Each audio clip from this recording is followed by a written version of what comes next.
So for my second episode, I didn't want to just focus entirely on pop culture stuff.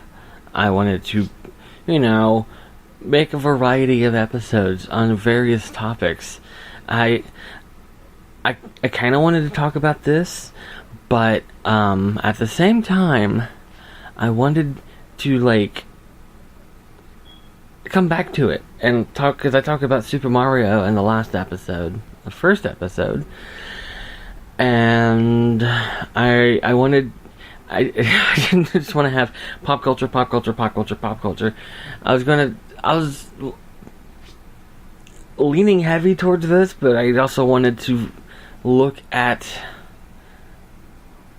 something like a historical event to talk about. But it's like, there was a few, I was like, okay, that sounds cool, but I don't want to talk about that. So I guess I'll get these topics out of the way, because I really want to talk about this. This is a very controversial topic. I always tell, at my job, when there's a new employee, I tell them there are 4 topics we're not allowed to talk about with customers, because it always starts fights. And those topics are religion, politics, sports, and the Star Wars sequels. Obviously, the last one's a joke. Some of them actually take me seriously. They're like, corporate won't let us talk about Star Wars. No, that's... So, I got a friend that... I have a friend that told me that he was listening to my podcast, and I'm recording... yeah, and so it's probably gonna hear this and be like, yay. So, anyway, so I'm talking about Star Wars. Not just the sequels, but Star Wars as a whole. I'm a huge fan. I don't care. I know a lot of people say I'm not a real fan because I like the sequels or I like the prequels. I just like Star Wars. I don't even care. I embrace all of it. I've had people say, "Well, couldn't this have been better in the last movie?" Like, yeah, there's things that could have been better in the first one. They're not perfect. They're movies. They are what they are. I can basically just sum up my thoughts on Star Wars, and it is what it is. It's kind of like gaming. Everyone argues about gaming systems. I just want to game. I don't care what system it's on. I have a Star Wars.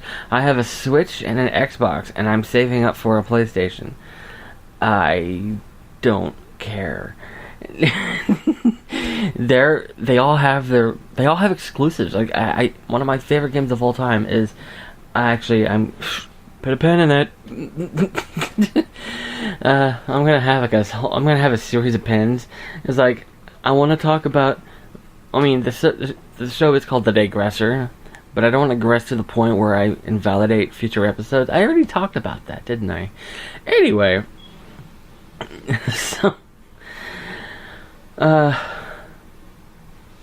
years ago, I said to a friend, if they ever make a sequel trilogy to Star Wars, then Star Wars will become a trilogy of trilogies.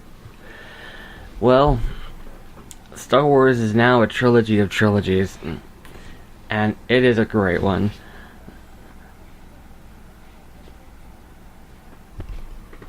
I don't know when they added the episode titles, but when I was a kid, I grew up with my uncle was the one that introduced me to Star Wars.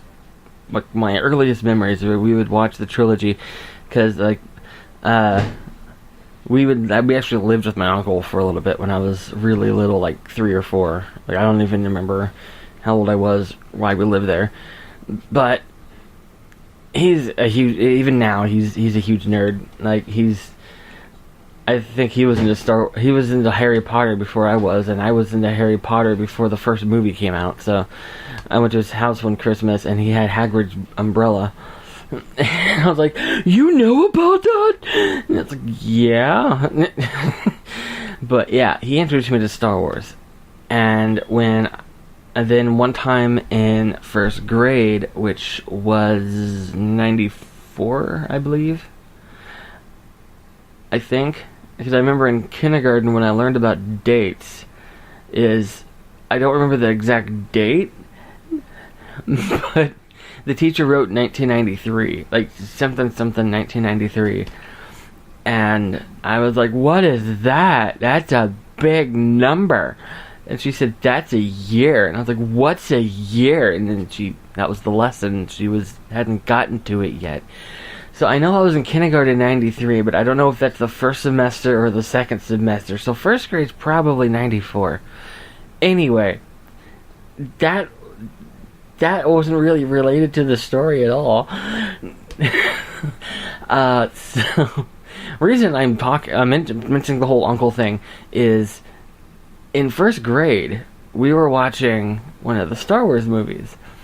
The teacher put it on, like, it was like a slow day, it was raining, and she had nothing to talk about. So she put on a movie, it was Star Wars.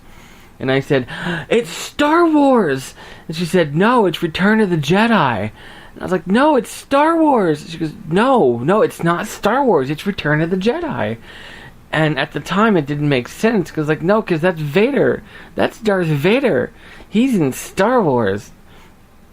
And I didn't know at the time that the franchise was Star Wars, but Star Wars at one point was just one movie, even though there were three. They weren't Star Wars Episode 4 or A New Hope. It was Star Wars. So I don't know when they added the episodes, but that was in the mid-90s.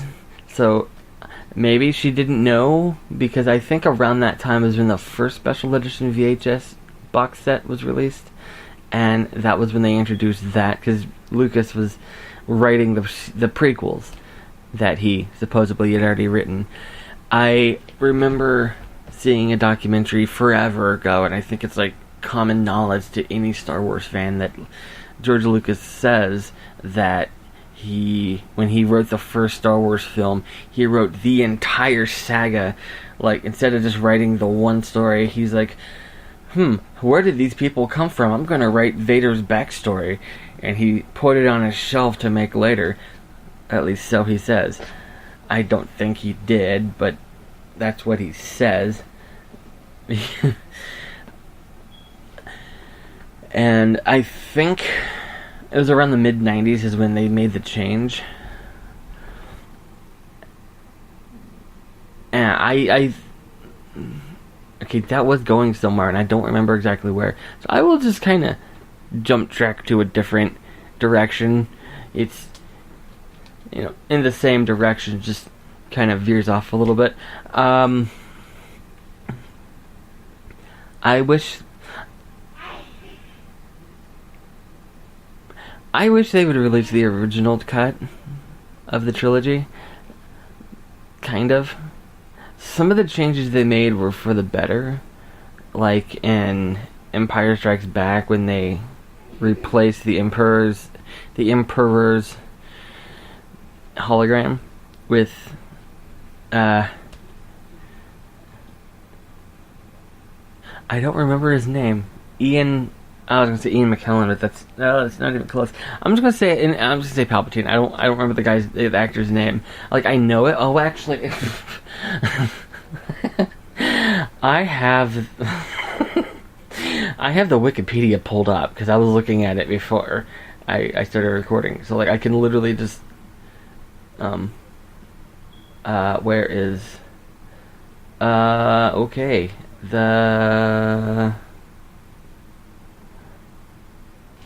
it doesn't have a cast of characters on here. Yeah, other media, print, films. Let's see. Ewok Adventure, Ewoks Battle for Endor. I remember those. What? Why are those the only two films listed? I'm pretty sure Star Wars is more than that. If that was the entire Star Wars franchise, I don't think it would have lasted. Wait, let me scroll up and see what. Oh, okay. I'm in the television section. So there's two TV films, made for TV films, and it's the Ewok movies. I remember those movies because they didn't feel very Star Wars, which was my first instance of experiencing a non-Star Wars Star Wars. That probably didn't make sense. It didn't feel like Star Wars, which was good because you don't want to get formulaic. You have 9 films, 2 spin-offs, and countless TV shows and video games. If they're all formulaic and the exact same, then it's like, oh, this is Star Wars. This is I know what I'm going to get. It's going to get boring. And these 2 movies, the Ewok movies. Oh wait. No, I thought a sneeze coming. Yeah, but it went away. It's hiding. The 2 Ewok movies, basically they take place on Endor, and I think it's before the Battle of Endor, before Return of the Jedi, and it's like basically the first one is like a family that's vacationing on Endor, and they go on like an adventure, and then the second one is basically just the family. I think I haven't seen them in like 25 years. It was the 90s. A friend of mine had them on VHS. Like, look, I got Star Wars on VHS. And he put it in. I'm like, this isn't Star Wars. It's got the teddy bears, but it's not Star Wars.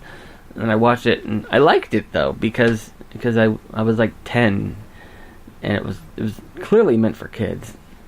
I think maybe, I don't know. I'll probably go watch it now. Wait, actually, let me click on that. It takes place between the events of The Empire Strikes Back and Return of the Jedi. And the film is international theatrical. It was released theatrically internationally. The Forest Moon of Endor, the Tawani family star cruiser lies wrecked. The Tawani family, I'm not pronouncing those. They're not even real names. Are stranded when Katarine and Jauramit vanish, having been captured by the Gorax. The children are found by the Ewok Deej. Hey, that's how it ties in. And Warwick Davis. Wait, I see the cast. It says Warwick Davis as Warwick W. Davis. Wait, Wicket. Oh, wait, no. Okay. Oh, I wasn't actually reading, I was glancing. Warwick Davis as Wicket W. Warwick. Wawa. I'm Baba Wawa. The children are found by Deej. That's not the one I was thinking. I'm not a real fan. I thought Warwick Davis was Deej. He's Wicket. That's obvious. That's so obvious. After Mace Windu tries to kill them, the Ewoks subdue him and take both children to the Ewoks' home. They seek out the Ewok Logray, who informs them that the parents have been taken by the monstrous Gorax, which reside in the deserted, dangerous place. A caravan of Ewoks formed by them help the children and meet up in their waste. Azrani, a boisterous Ewok named Shrak, before finally reaching the lair of the Gorax. They engage in the Gorax in battle, freeing Jormit and Catherine, but Shrak is killed. The Gorak is thought destroyed when it is knocked into the chasm, but it takes a final blow from Mace, kill the creature. Its climbs the way back to family. Okay, there is a sequel. Wait, there's documentaries. During the production of Caravan of Courage, the children... Wait, Caravan of Courage. That's the second one, I think? No. The children in the cast had to balance their schoolwork with acting in film during their time on the set. Lucasfilm decided it might be an educational and rewarding experience for the older children. Eric Walker, Mace, and Warwick Davis, Wicket. Wait, he was a child at the time? I don't know. When I think of Warwick Davis, I think Warwick Davis now. To be given their own camera to use between takes, calling themselves W&W Productions. Because Walker and Warwick. Except that's his last name and first name. I don't know. Eric and Warwick shot a documentary of the making of the film, which was released to Eric's YouTube channel in 2014. Wow, that's probably the longest it's taken something to release. When the film was released on DVD in 2004, it contained nothing but the film itself. Eric Walker and Warwick Davis stated in interviews that they would be happy to record a cast commentary for another future release if Lucasfilm someday allowed a more detailed release of the films. Adaptations. Okay, I'm not going to read this whole Wikipedia. This is the first movie of the Ewok thing, followed by Battle for Endor. Alright. It's a sequel to Caravan of Courage, an Ewok adventure. It focuses on Tawny, a human girl from the first film who, after being orphaned... Oh, that spoils the end of the first one. Joins the Ewoks in protecting their village and defeating the Marauders who have taken them control of the Endor moon. What does that... Wait. Along with Caravan of Courage, the film is retroactively set between the events of Empire Strikes Back and Return of the Jedi. Let's see. Although this has a longer plot, I am... Wait, 6 months have passed since the events of the first film. The Tammany Family Star Cruiser is almost completely fixed, and I am not going to read this entire thing because it is 3 times longer than the first one. The movie's probably the same length, I don't know. Warwick Davis returns, production, effects, music, alternate versions. There's 4! Adaptions. In 1986, Random House published a children's book adaptation of the Battle for Endor called The Ring, the Witch, and the Crystal, an Ewok Adventure. That is a very different title. It was released on VHS and Laserdisc, and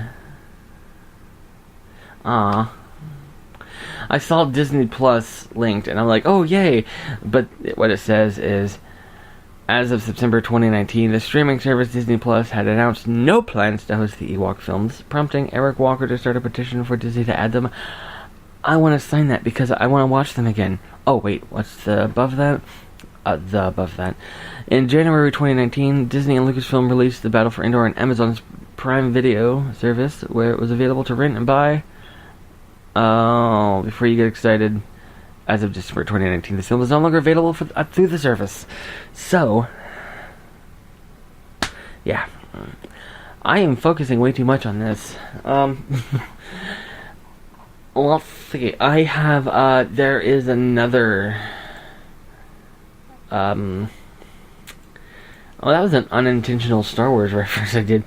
No, there is another. There is another Star Wars special that is infamous.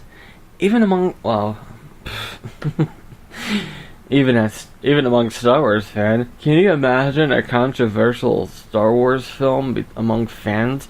I can't think of a single Star Wars film that's controversial among fans. It's the least divisive property in all of history. I am, of course, referring to the Star Wars Holiday Special. I have seen it, and I blocked it from my memory. I remember it being very boring. It didn't... Okay, you know how earlier I said it's good that it didn't feel like Star Wars, it was completely different. This didn't feel like Star Wars, but in a bad way. Yeah, this is... Okay, wow, I'm yawning. It is... Okay, normally I'm asleep right now. This is the middle of the day. I am awake at night.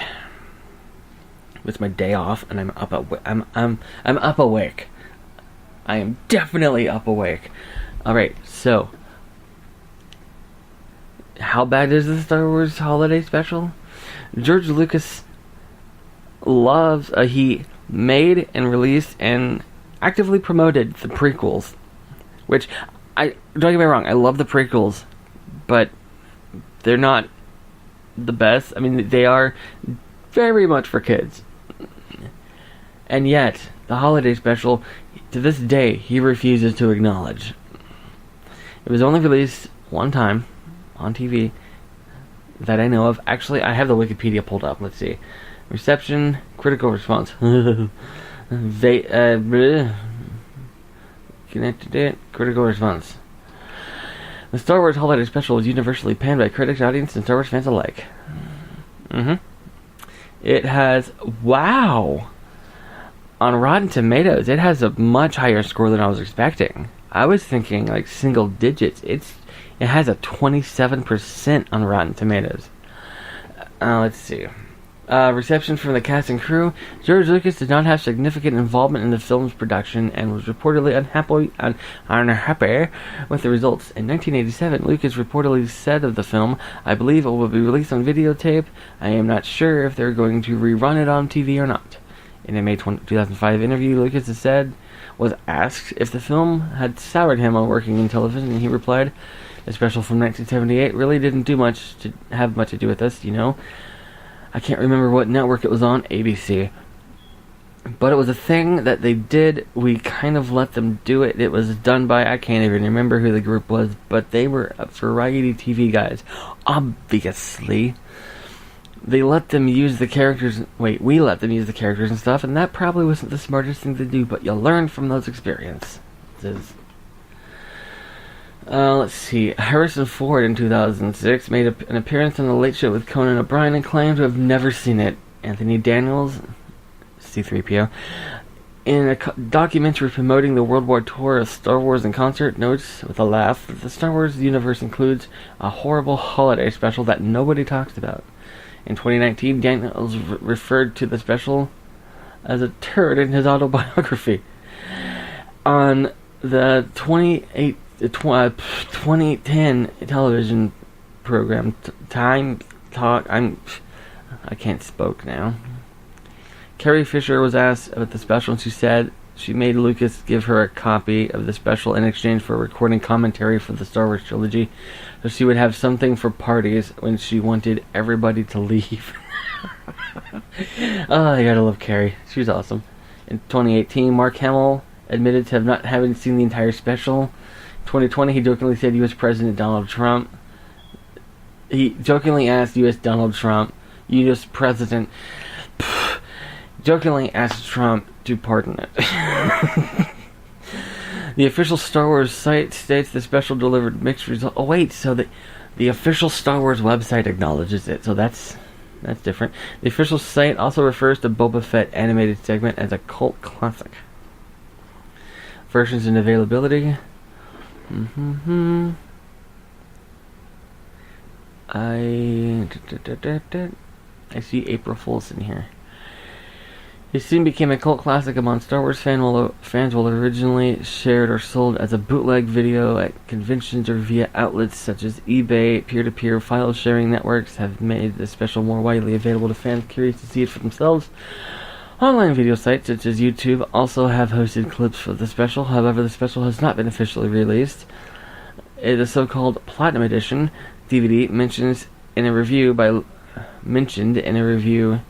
by Lawrence Person on Locus Online was an April Fool's hoax. The entire Fett cartoon appeared as an Easter egg on the Star Wars Complete Saga. So on the Star Wars Blu-ray set, they released part of the holiday special. I'm basically just reading Wikipedia at this point. There was actually one specific thing I wanted to talk about, and I haven't even touched it. How long have I been recording? 24 minutes and 24 seconds. Let's see. There is a book. Let's see. I'm still on the holiday special section. Go back up to the top. Let's see. Print media. I'm guessing that is... Alright, that is... not... Oh, here it is. Let's see. The Star Wars in print predates the release of the first film. What?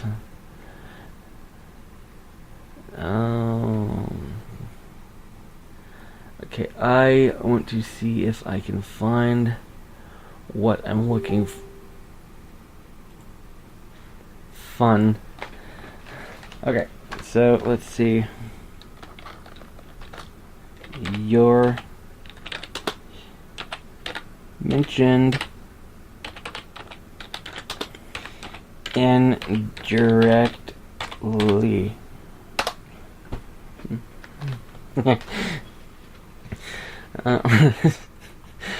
Let's see.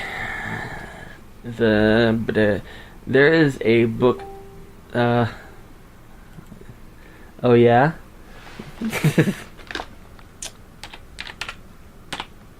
Yeah.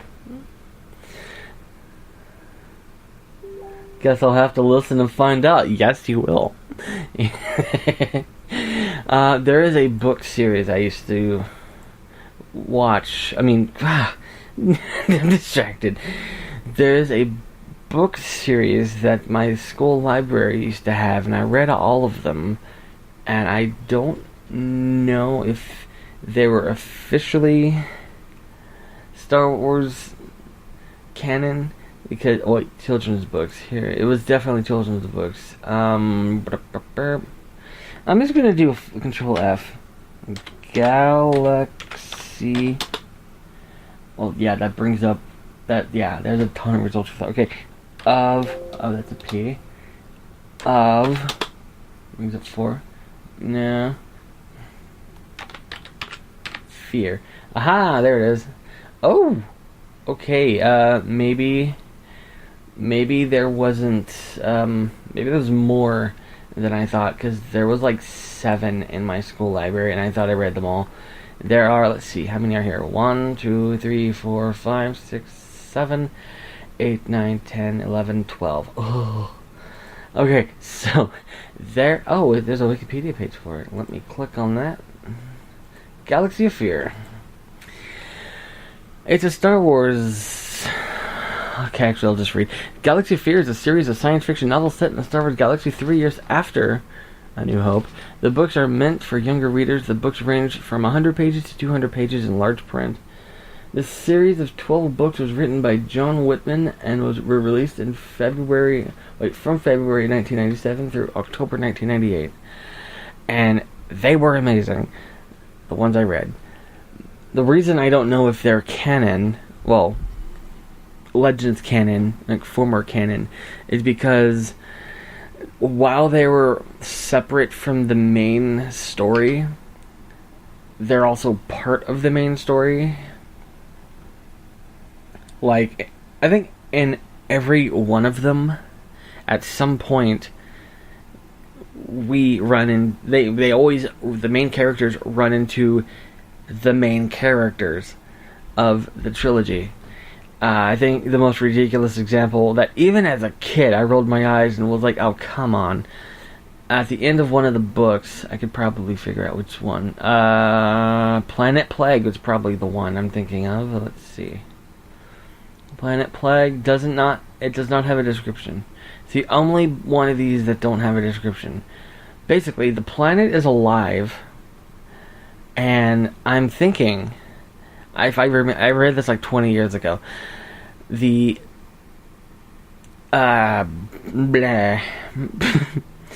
the planet is alive, and it's like starting to explode at the end, and the characters are running towards your ship, and it like falls into the ground, and this is it, they're gonna die, there's no way out of this, and what is this? The Millennium Falcon just literally comes out of nowhere and swoops them up as the planet explodes. What? And yeah, and like Han Solo's like, we just happened to be in the area and we saw this and we knew you guys were on it, so we stopped by to help you. And no, stop it. It's like, no, organically have them in the story. Don't just I forgot the name of it, the Machina thing, that I don't remember the name, but anyway.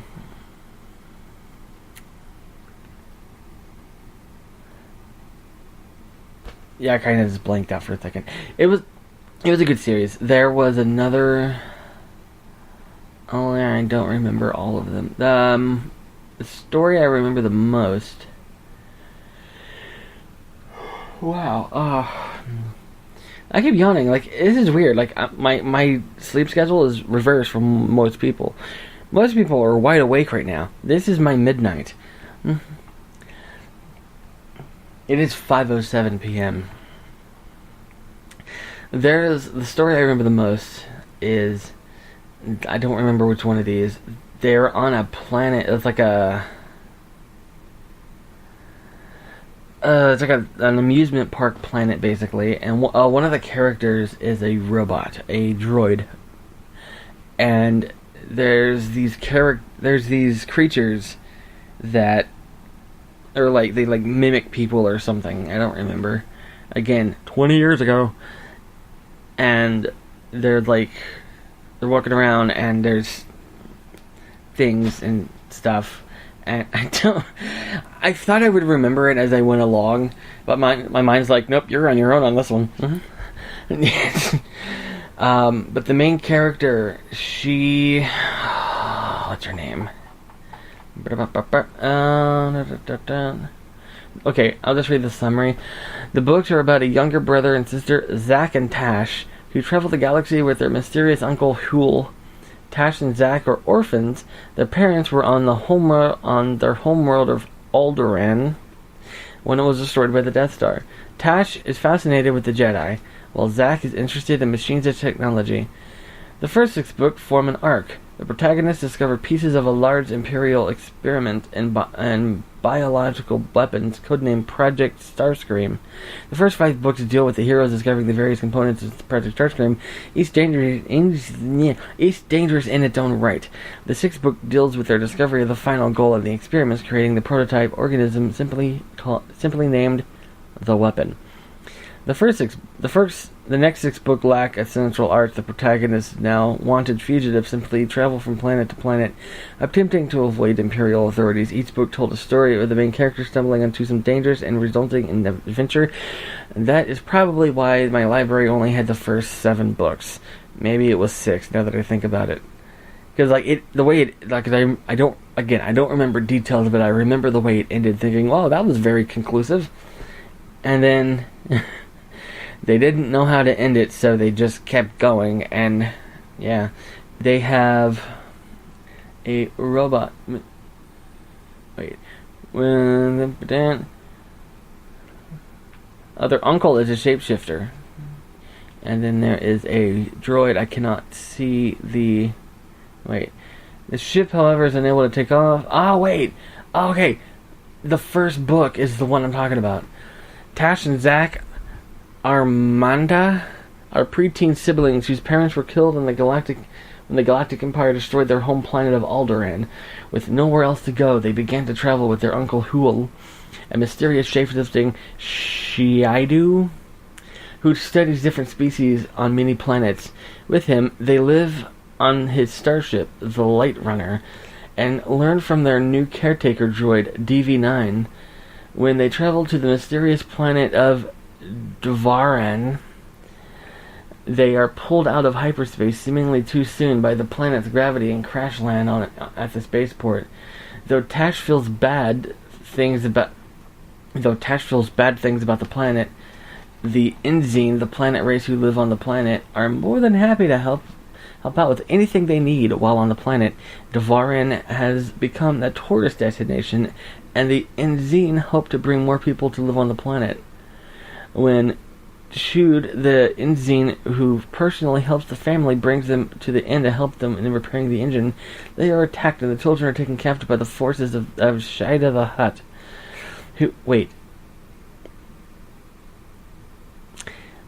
The 2 stories I was talking about, the planet one and the attraction one, they're the same book. That's why I couldn't find it. Anyway, okay. Who demands Huel's service? With the help of the rebels, who are also investigating the planet, Shada's forces release the children outside the inn. They meet Kavred Bedbo, a disgraced pilot who tries to warn the people staying on the planet that people are disappearing when their Uncle Hool leaves them with Chewed while he's studying. Tash sees an alien creature standing over a sleeping Zack, waking him. They run to town to warn the others, only to find that no one is chasing them. After Hool speaks to them, Tash stops worrying about the planet and who is chasing them. The next day, Zack, while alone, is attacked by Shada's forces. Bebo is there also and manages to evade all their laser shots at him.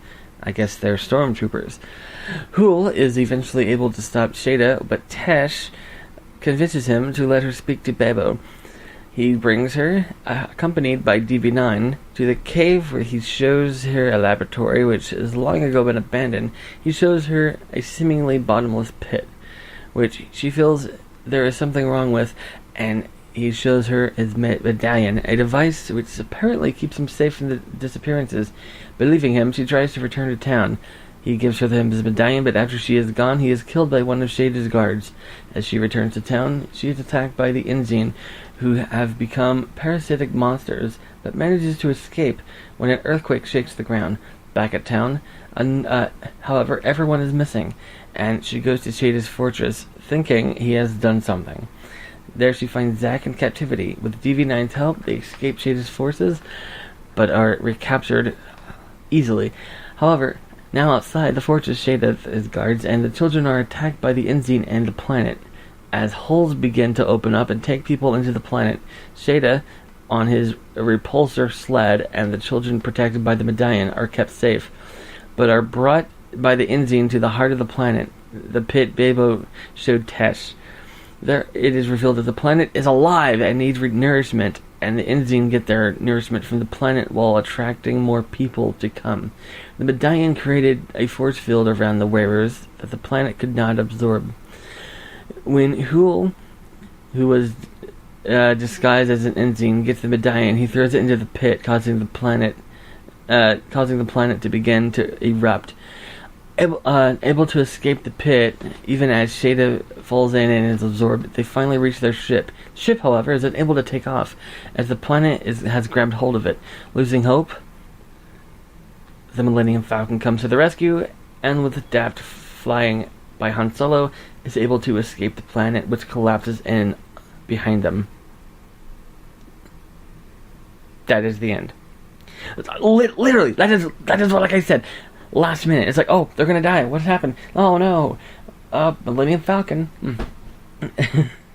And that's actually the longest description. That's the first novel, and it's the longest description. The second novel, that's an example. The second novel is called City of the Dead.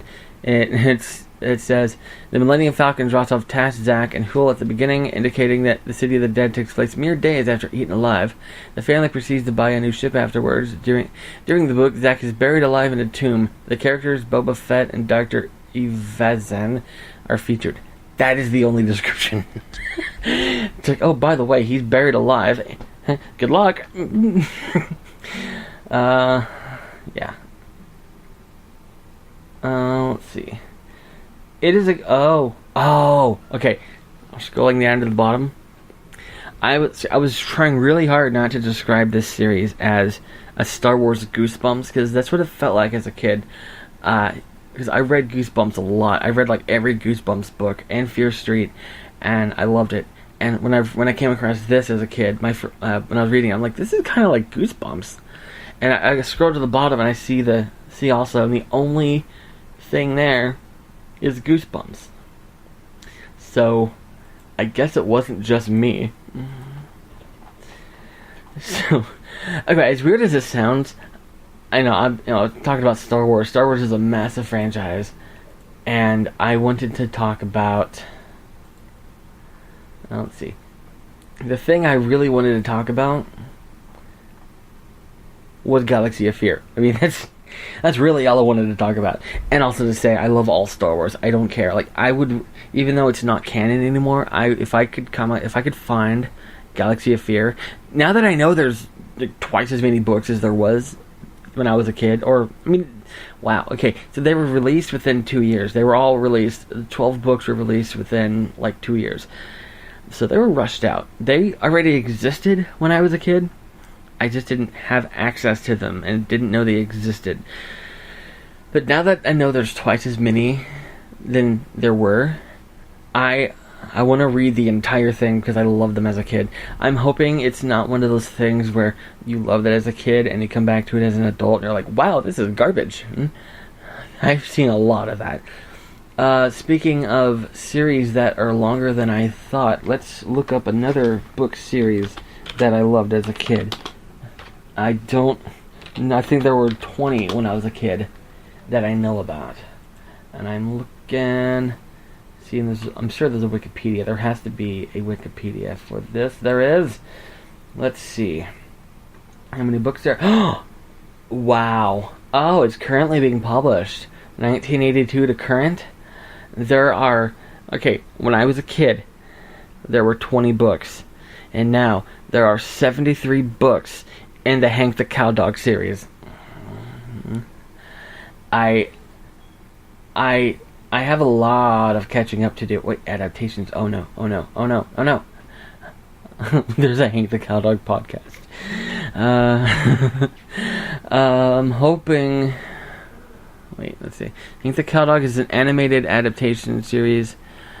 Adaptation based on the books. It will be produced by HTC Productions and Hoo Studios.